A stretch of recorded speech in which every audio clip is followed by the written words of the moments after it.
this business trip to do, and my flight got delayed, and then I missed my other flight, so I couldn't connect. I couldn't get home, and had to, anyway, it was just kind of one of those things. But I was thinking to myself, during my suffering, it's a good time for introspection and meditation. And when you're not sure you're going to make it, you know what I mean? You really prioritize what's important to you. So I spent a lot of time looking in the mirror. And, but it's like I was thinking to myself, like, I just don't get sick. I just never get sick. And it was really, I just thought to myself, wow, this is what it's like, It must be awful to be sick all the time. And it's interesting, like, this is truthful. I was thinking to myself, wow, this is awful.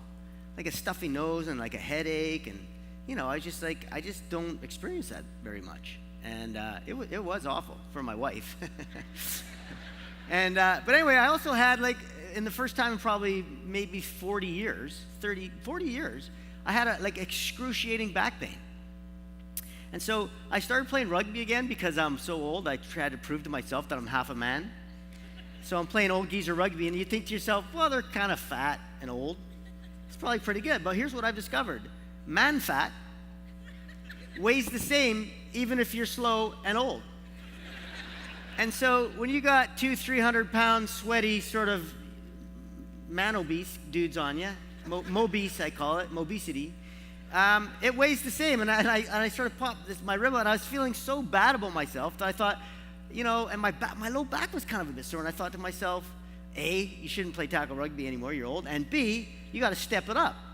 And so I thought to myself, well, why don't I do some, like, I have this exercise I sort of invented, where it's kind of like a power clean. Like, you pick it up, and then you go all the way down to a D squat and come up and do like a thruster over top of your head. I can't do it because my lats are too big in my jacket, as you know. And so, anyway, I thought to myself, I should do some of those, because if you do like a full body exercise, as I'm sure you know, you just get an increase in growth hormone and testosterone, which I don't need that much more of. But I thought to myself, I got to step it up a little bit, and because my back was a bit sore. So, like an idiot, I thought, well, why don't I just do some harder exercise to work my way through this back pain? And after the first set, I was like, oh, geez, that's terrible. I better do another set. You know what I mean? And after the second set, I was like, oh my God, I'm going over to this bar, and it wasn't very heavy, and I'm thinking to myself, I better do one more. You know what I mean? Oh. And that also sort of, because I just don't experience those things, to be honest. And I thought to myself, back pain's horrible. It is, it's horrible.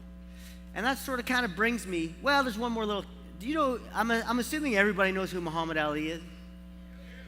Right, so Muhammad Ali is my hero. I love Muhammad Ali. Not only because he was a great boxer. I have a heavy bag in my little home gym, and I have a picture, and it's called Champions, and it's got Ken Norton, Larry Holmes, George Foreman, Joe Frazier, and Muhammad Ali. And those guys kind of watch me hit the bag, you know what I mean? And I kind of, it's the greatest year in the history of boxing, in my opinion.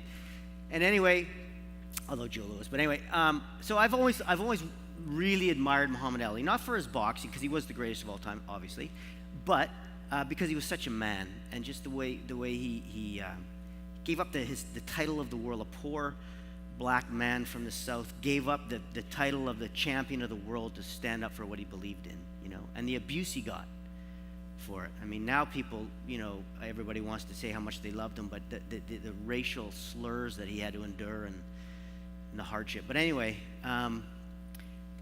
so as I grew up, I boxed as a kid a little bit, and so my dad was a fan, and my dad had a good friend. His name was Mark Angelo. I don't know if it matters, but he was the arm wrestling champion, North American arm wrestling champion, and I just kind of idolized this guy. He worked with my dad where my dad was a prof, and anyway, I just loved this guy. And so Muhammad Ali's last big fight was against Larry Holmes. And Larry Holmes was actually Muhammad Ali's sparring partner when Muhammad Ali was getting ready to fight, hang on a second, George Foreman in Rumble in the Jungle over in Zaire. And he was actually a sparring partner. And he loved Ali. He loved him. And Ali, by this time, had already had the beginnings of Parkinson's, and he could barely walk. He couldn't jog a mile. And he was going to get into the ring with the heavyweight champion of the world, who was like really good. Larry Holmes didn't have anybody to fight, unfortunately. He beat the hell out of a few guys, but he just really didn't have that era. And so it's just one of the most interesting things, the amount of admiration and respect that Larry Holmes had for Muhammad Ali. Muhammad Ali was his usual self, because he'd won and lost the title 3 times. And he says, I'm going to number 4, bring me Larry Holmes. I'm going to whoop him, Muhammad Ali. And he could barely walk. And Larry Holmes was really concerned before the fight. He was saying, I don't want to hurt this man. I love him, but I'm also not going to take him lightly, because